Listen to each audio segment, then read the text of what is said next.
ಎಲ್ಲರಿಗೂ ಕೂಡ ನಮಸ್ತೆ. ಇದರಲ್ಲಿ ಒಟ್ಟು 5 ಪ್ರಶ್ನೆಗಳನ್ನು ಕೇಳಲಾಗಿದೆ. ಉತ್ತರ ಗೊತ್ತಿರುವವರು ಕಾಮೆಂಟ್ ಬಾಕ್ಸ್ ಮೂಲಕ ನಮಗೆ ಉತ್ತರವನ್ನು ತಿಳಿಸಬಹುದು. ಬನ್ನಿ, ಮೊದಲನೆಯ ಪ್ರಶ್ನೆ ಏನಿದೆ ಎಂಬುದನ್ನು ನೋಡೋಣ. ಯಾವ ಪ್ರಾಣಿಯ ಕೊಂಬು ಚಿನ್ನಕ್ಕಿಂತ ಹೆಚ್ಚು ಬೆಲೆಗೆ ಮಾರಾಟವಾಗುತ್ತದೆ? ನೋಡೋಣ. ಇದಕ್ಕೆ ಉತ್ತರ ಗೊತ್ತಿರುವವರು ಕಾಮೆಂಟ್ ಬಾಕ್ಸ್ ಮೂಲಕ ನಮಗೆ ಉತ್ತರವನ್ನು ತಿಳಿಸಿ. ಬನ್ನಿ, ಇದಕ್ಕೆ ಸರಿಯಾದ ಉತ್ತರ ಏನಿರಬಹುದು? ನೀವು ಅಂದ್ಕೊಂಡಿರುವಂತಹ ಉತ್ತರ ಸರಿನಾ ಅಥವಾ ತಪ್ಪಾ ಅನ್ನೋದನ್ನು ಈ ವಿಡಿಯೋದಲ್ಲಿ ನೋಡೋಣ. ಇದಕ್ಕೆ ಸರಿಯಾದಂತಹ ಉತ್ತರ ಗೇಂಡಾಮೃಗ. ಮುಂದಿನ ಪ್ರಶ್ನೆ, ಎರಡನೆಯ ಪ್ರಶ್ನೆ. ಫೆಬ್ರವರಿ ಬದಲು ಜನವರಿಯಲ್ಲಿ ಆನೆ ಏಕೆ ಹೆಚ್ಚು ನೀರು ಕುಡಿಯುತ್ತದೆ? ಏನಿರ್ಬೋದು ಇದಕ್ಕೆ ಉತ್ತರ? ಮತ್ತೊಮ್ಮೆ ಪ್ರಶ್ನೆ ಹೇಳ್ತೀನಿ, ಕೇಳಿಸ್ಕೊಳ್ಳಿ. ಫೆಬ್ರವರಿ ಬದಲು ಜನವರಿಯಲ್ಲಿ ಆನೆ ಏಕೆ ಹೆಚ್ಚು ನೀರು ಕುಡಿಯುತ್ತದೆ? ಇದನ್ನು ಒಂದು ಸಿಲ್ಲಿಯಾಗಿ ಯೋಚನೆ ಮಾಡಿ ಏನಿರ್ಬೋದು ಅಂತ ಹೇಳಿ. ಉತ್ತರ ನಿಮಗೂ ಕೂಡ ಗೊತ್ತಾಗುತ್ತೆ.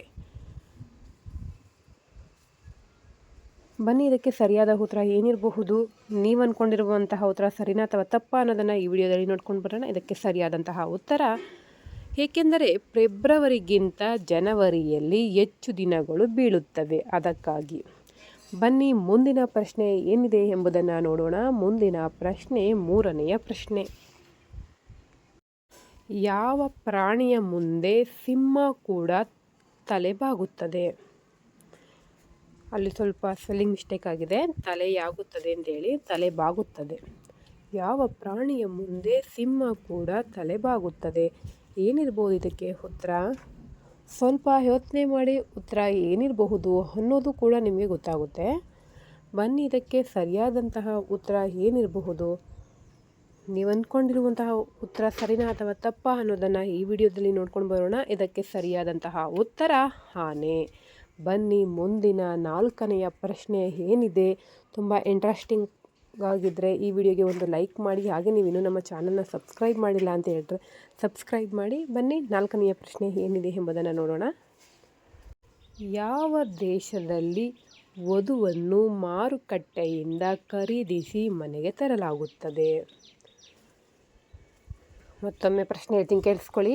ಯಾವ ದೇಶದಲ್ಲಿ ವಧುವನ್ನು ಮಾರುಕಟ್ಟೆಯಿಂದ ಖರೀದಿಸಿ ಮನೆಗೆ ತರಲಾಗುತ್ತದೆ?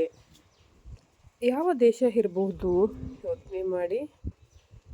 ಉತ್ತರ ಗೊತ್ತಿರುವವರು ಕಾಮೆಂಟ್ ಬಾಕ್ಸ್ ಮೂಲಕ ನಮಗೆ ಉತ್ತರವನ್ನು ತಿಳಿಸಬಹುದು. ಬನ್ನಿ, ಯಾವ ದೇಶದಿಂದ ಖರೀದಿಸಿ ಮನೆಗೆ ತರಲಾಗುತ್ತದೆ ಎಂಬುದನ್ನು ನೋಡ್ಕೊಂಡು ಬರೋಣ. ಇದಕ್ಕೆ ಸರಿಯಾದಂತಹ ಉತ್ತರ ಬಲ್ಗೇರಿಯಾ. ಬನ್ನಿ, ಮುಂದಿನ ಅಂದರೆ ಕೊನೆಯ ಪ್ರಶ್ನೆ ಏನಿರಬಹುದು ಅನ್ನೋದನ್ನು ಈ ವಿಡಿಯೋದಲ್ಲಿ ನೋಡ್ಕೊಂಡು ಬರೋಣ. ಉಪಯೋಗಿಸುವುದಕ್ಕೂ ಮೊದಲು ಉದ್ದ ಇರುತ್ತೆ, ಉಪಯೋಗಿಸಿದ ನಂತರ ಚಿಕ್ಕದಾಗುತ್ತೆ. ಏನಿರಬಹುದು ಇದಕ್ಕೆ ಉತ್ತರ? ಯೋಚನೆ ಮಾಡಿ. ಉತ್ತರ ಏನಾದರೂ ಗೊತ್ತಾದರೆ ಕಾಮೆಂಟ್ ಬಾಕ್ಸ್ ಮೂಲಕ ನಮಗೆ ಉತ್ತರವನ್ನು ತಿಳಿಸಿ. ಮತ್ತೊಮ್ಮೆ ಪ್ರಶ್ನೆ ಹೇಳ್ತೀನಿ, ಕೇಳಿಸ್ಕೊಳ್ಳಿ. ಉಪಯೋಗಿಸುವುದಕ್ಕೂ ಮೊದಲು ಉದ್ದ ಇರುತ್ತೆ, ಉಪಯೋಗಿಸಿದ ನಂತರ ಚಿಕ್ಕದಾಗುತ್ತೆ. ಏನಿರ್ಬೋದು ಇದಕ್ಕೆ ಉತ್ತರ? ಬನ್ನಿ, ಇದಕ್ಕೆ ಸರಿಯಾದಂತಹ ಉತ್ತರ ಏನಿರಬಹುದು? ನೀವು ಅಂದ್ಕೊಂಡಿರುವಂತಹ ಉತ್ತರ ಸರಿನಾ ಅಥವಾ ತಪ್ಪಾ ಅನ್ನೋದನ್ನು ನೋಡ್ಕೊಂಡು ಬರೋಣ. ಇದಕ್ಕೆ ಸರಿಯಾದಂತಹ ಉತ್ತರ ಪೆನ್ಸಿಲ್ ಅಥವಾ ಎರೇಸರ್, ಎರಡೂ ಕೂಡ ಆಗುತ್ತೆ.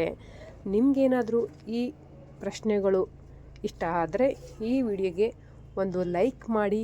ಹಾಗೆ ಬೇರೆಯವ್ರಿಗೂ ಕೂಡ ನಮ್ಮ ವಿಡಿಯೋವನ್ನು ಶೇರ್ ಮಾಡಿ, ಅವರು ಕೂಡ ತಿಳಿದುಕೊಳ್ಳಿ ಅಂತ ಹೇಳ್ತಾ, ಈ ವಿಡಿಯೋವನ್ನು ನೋಡಿದಂತಹ ಪ್ರತಿಯೊಬ್ಬರಿಗೂ ಕೂಡ ನಮ್ಮ ಚಾನಲ್ ವತಿಯಿಂದ ಧನ್ಯವಾದಗಳು. ಎಲ್ರಿಗೂ ಕೂಡ ಥ್ಯಾಂಕ್ ಯು.